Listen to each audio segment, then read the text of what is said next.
Young pretenders to its throne have come and gone, but the Porsche 911 still occupies a unique place in the real-world supercar sector. A direct fuel injection engine and a double-clutch semi-automatic gearbox have kept it up to date, but fortunately those iconic lions remain unaltered, as does the desire for ownership of this car and no other amongst a significant number of target buyers.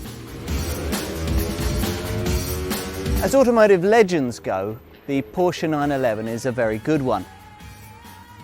Cars that enjoy a committed and loyal enthusiast following are often, when viewed in the cold light of day, just a little bit of rubbish. The 911, on the other hand, has been consistently brilliant since the early 60s. Okay, certain versions may have dipped into the territory of the merely very good, but by and large the 911s has been a glittering odyssey through the automotive ages, made exceptional by the fact that the basic concept behind the car has remained intact throughout. This version, whether you opt for coupe or cabriolet, seeks to move the game on again, but always within the confines of its essential 911-ness. Now, this still qualifies as a 997 series 911, but so far-reaching are the engine and transmission changes that it could almost be a completely different series in its own right. Now, the engine's still a flat 6 and it still sits way out the back of your 911, but these days it's a DFI, or direct fuel injection flat 6.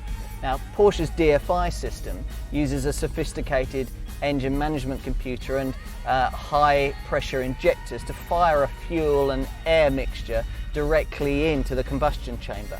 Now, the mixture is constantly adjusted according to the demands being placed on the engine at the time. The results are supposed to include a more efficient combustion cycle, superior engine response, and best of all, more power. As a result, the 3.6 litre Carrera model manages 345 brake horsepower, while the S version puts out 385 brake horsepower and manages a top speed of 188 miles an hour. A rest to 60 in the Carrera 2S takes just 4.5 seconds, but you can dispatch it 0.2 seconds faster if, as I've done here, you opt for the PDK semi-automatic transmission.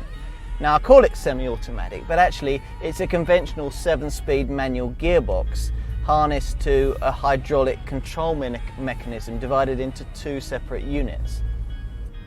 There's one clutch looking after the even gears and another clutch looking after the odd ones, and it means that they can work in unison, creating super fast shifting that's about 60% quicker than a conventional automatic transmission could manage.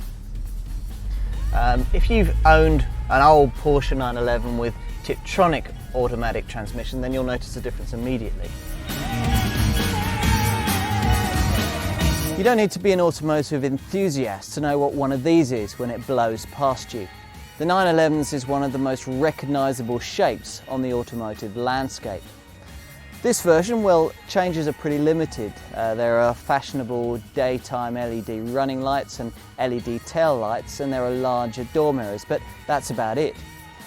Inside, the 911 is as classy as its exterior styling would lead you to expect.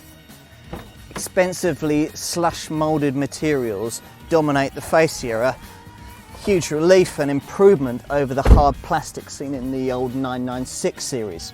The PCM Porsche Communications Management System dominates the fascia with its 6.5-inch colour screen, and it bundles together a whole series of different things. You've got satellite navigation, you've got various settings menus, you've even got an optional TV tuner as well as the audio settings. The seats are great, and there are no fewer than 4 different seating options, depending on how racy you want to feel. In the Cabriolet model, the press of a button opens or closes the roof in just 20 seconds, something you can do at speeds of up to 31 miles an hour. Now, because the Cabriolet is just 85 kilograms heavier than the coupe on which it's based, there's virtually no performance penalty for choosing it. Folding metal roofs? Who needs them?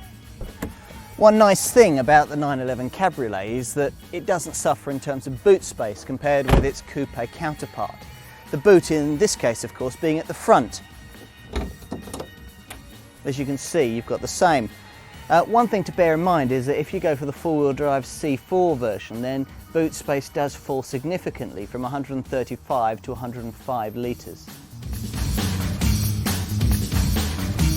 You'll pay somewhere between £65,000 and £85,000 for your new 911, assuming you're not looking at one of the racy GT2 or GT3 variants, or indeed the jaw-droppingly fast turbo.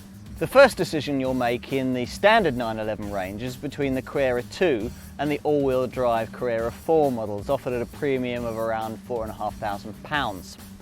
Then you have a choice to make between the 345 brake horsepower engine offered in the standard variant or the 385 brake horsepower engine offered in the S models, offered at a premium of around £7,000, and that's about the same amount that you'll need to graduate from the coupe body style to the cabriolet one.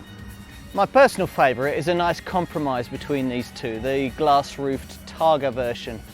Once you've made the body style choice, next up is the decision about transmission. There's the choice of the lovely manual gearbox that pure 911 owners will always choose, or this new PDK semi-automatic transmission that for urban users really offers very little downside once they get out on the open road.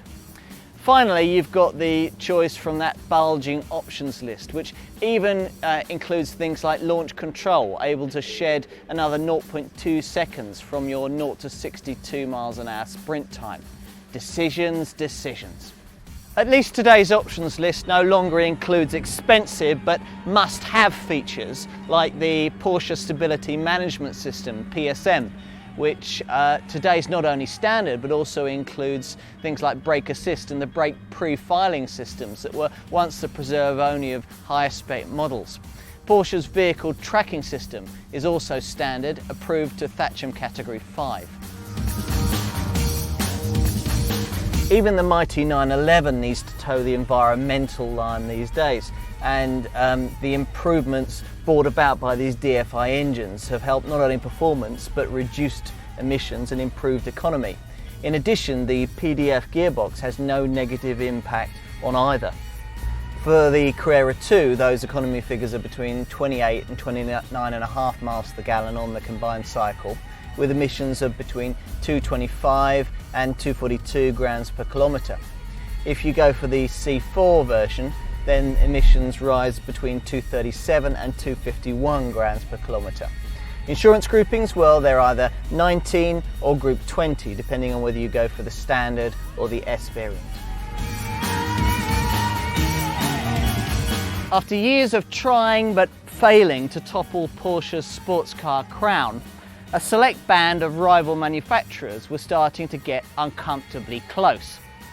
There are some serious products out there in the £60,000 to £90,000 sports car sector, but this 911 represents Porsche's riposte.